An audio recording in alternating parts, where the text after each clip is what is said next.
श्रीगुरुवे नमः। यस्य स्मरणमात्रेण ज्ञानम् उत्पद्यते स्वयं, या एव सर्वसम्प्राप्ति तस्मै श्रीगुरुवे नमः। ओम शांति शांति शांति। ओम। प्रणाम भगवान। भगवान श्री आदि गुरु शंकराचार्य जी विरचित चरपट पंजरिका, जिसकी भगवान परमहंस स्वामी योगानंद जिनको आलू वाले बाबा भी कहते हैं, बहुत ही सुंदर मंत्रों की व्याख्या किया भगवान। मंत्र नंबर 10 की व्याख्या को आगे कंटिन्यू करते हुए मंत्र है रथ्य चरपट विचृत कंथ। रथ्य चरपट विचृत कंथ, पुण्य अपुण्य विवर्जित पंथा। ना त्वं न अहम न अयम लोकः तदपि किमर्थ क्रियते शोकः। तो स्वामी जी बता रहे हैं कि भी मार्ग में पड़े हुए चिथड़ों को बीनकर उनकी कथा बनाने वाला, पुण्य पाप के मार्ग को छोड़ने वाला तू नहीं, मैं नहीं, यह लोक नहीं, तो शोक क्यों करता है, गोविंद का भजन कर। तो यहाँ पर जो है वो 4 साधु हैं, विचित्र साधु, जो चारों दिशाओं से आए हुए हैं। तो वहाँ एक जगह पे वो मिले, तो उन्होंने अपने जैसे खाने पीने का जो भी जंगल से फल कंदमूल वगैरह लाके, अग्नि वगैरह जला के और धूनी लगा के वो वहाँ बैठ गए वन में। तो वहाँ पे एक साधु बोलता है कि भाई जब ये जो 2-4 जब गृहस्थ इकट्ठे होते हैं तो वो भी आपस में गप्पे मारते हैं, देश की बात करते हैं, रिवाज धंधे कैसे चल रहे हैं, तो एक दूसरे की भी बातें करते हैं। तो भाई हम भी यहाँ पे 4 इकट्ठे हुए हैं तो हमें भी कोई बात करनी चाहिए, हम लोगों को भी ज्ञान की चर्चा करनी चाहिए, किसका कौन सा मार्ग है, किस हेतु से मुंड मुड़ाए घूम रहे हैं, ये सब संसार के भैभव को त्याग कर विचर रहे हैं, घर को छोड़कर हमने विशेष क्या प्राप्त किया, कौन से निश्चय पर स्थिर हुए हैं, इत्यादि जो है वो ज्ञान गोष्ठी करनी चाहिए। तो यह सुनकर एक साधु, जिसने इधर उधर से चिथड़े बिनकर शीत निवारण करने के लिए गुदड़ी बनाकर धारण कर रखी थी, प्रसन्न होता हुआ बोला, बंधो तुमने ठीक विचार किया है, यहाँ पर अपने अपने अनुभव की ही चर्चा करनी चाहिए। तुम लोग मुझे देखते हो कि मैंने अनेक प्रकार के रंगों के चिथड़ों की गुदड़ी पहन रखी है। उसमें से कई तो नए हैं, कई पुराने हैं, कई छोटे हैं, कई बड़े हैं, कई रेशमी हैं, कई ऊनी हैं, कोई सूती हैं।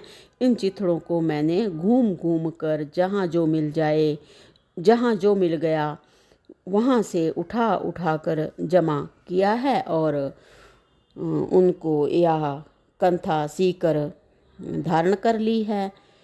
लोग मुझे इस गुदड़ी के कारण गुदड़िया बाबा कहते हैं। मैं इस समय में ही प्रसन्न हूँ। गृहस्थ लोग मेरी इस गुदड़ी के मर्म को नहीं जानते। इस गुदड़ी में अनेक जवाहरात भरे हुए हैं, जवाहरात भरे हुए हैं। इस गुदड़ी की कीमत मैं ही जानता हूँ, दूसरा नहीं जानता। इस गुदड़ी को बनाकर धारण करने में मुझे बहुत परिश्रम पड़ा है और परिश्रम का फल भी मुझे संपूर्ण मिला है। इस गुदड़ी की बदौलत मेरे सब दुखों की निवृत्ति हो गई है। लोग इसको क्या समझें, मेरी गुदड़ी अमूल्य तो है ही, निर्भय भी है। चोर इसकी चोरी नहीं करता। बंधु आप तो मेरी गुदड़ी को समझ ही गए होंगे, फिर भी मैं स्पष्ट वर्णन करता हूँ। यह मेरी गुदड़ी जगत रूप है। जगत में जो अनेक रंग, जाति पांति, नया पुराना, अच्छा बुरा, सब उन सब को मैंने चुन लिया है और उनकी एक गुदड़ी बना ली है। जैसे भिन्न भिन्न चिथड़े होते हुए भी गुदड़ी एक ही है, ऐसे ही जगत भिन्न भिन्न होते हुए भी एक ही है। जब भिन्नता का भाव होता है तब जगत है, और जब सबको एक कर दिया जाता है तब सबका आधार अधिष्ठान रूप एक परब्रह्म ही है। मैं इस गुदड़ी को पहनकर एक ही भाव को प्राप्त हो गया हूँ। ऐसा होने से जगत का किसी प्रकार का दुख रूपी शीत मुझको नहीं सताता। महान शीत को निवारण करने वाली चौहट चिथड़ा कंथा कीना, यह मेरी गुदड़ी है, अद्वय अखंड सच्चिदानंद तत्वमसि। तो गुदड़ पुराण सुनकर जो है तीनों साधु प्रसन्न हुए।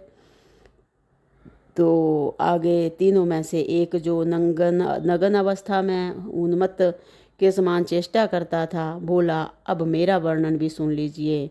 आप लोग जिस हालत में मुझे देखते हो उसी हालत में मैं हमेशा रहा करता हूँ। कोई वस्त्र धारण नहीं करता हूँ। वस्त्र धारण करने से ही सब उपाधियाँ आकर खड़ी हो जाती हैं। पूर्व संयोग से देह रूप उपाधि तो लग ही गई है, अब और उपाधियाँ क्या बढ़ाऊँ। यह शरीर उपाधि है और मैं उसे उपाधि ही समझता हूँ। उपाधि के साथ एकम एक भाव को प्राप्त नहीं होता, इसलिए पाप पुण्य मुझे कुछ नहीं लगता।